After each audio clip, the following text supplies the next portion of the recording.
উত্তর চব্বিশ পরগনা জেলায় এই প্রথম বারাসাতের একটি ক্লাবের নামে ডাক টিকিট প্রকাশ করল ভারতীয় ডাক বিভাগ।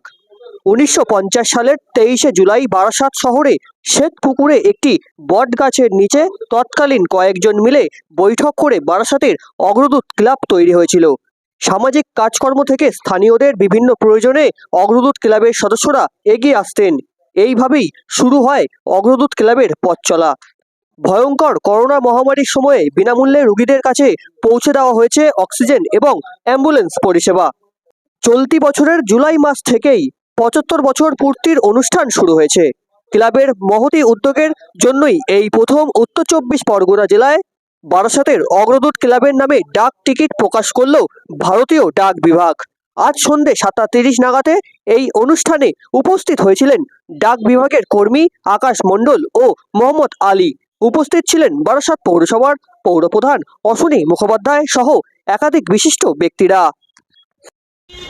অগ্রদূত সংঘ যে ভারতবর্ষের ওই মিউজিয়ামে স্থান পেল, এটাই কিন্তু বড় কথা।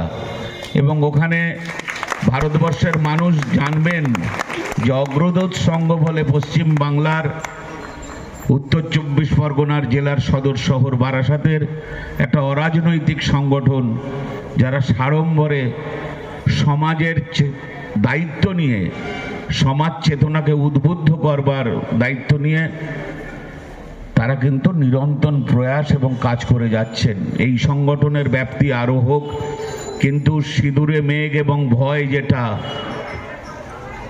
ক্লাব করার মানসিকতার ছেলের অভাব, সেই ধরনের মানুষ আমরা সারা বারাসাতের সমস্ত ক্লাব সংগঠন, অযোধ্যা থেকে শুরু করে সারা বারাসাতের বহু মানুষ আছেন। দীপকদাকে দেখছিলাম দূরে দাঁড়িয়ে আছে, সব ক্রিকেট প্লেয়ার।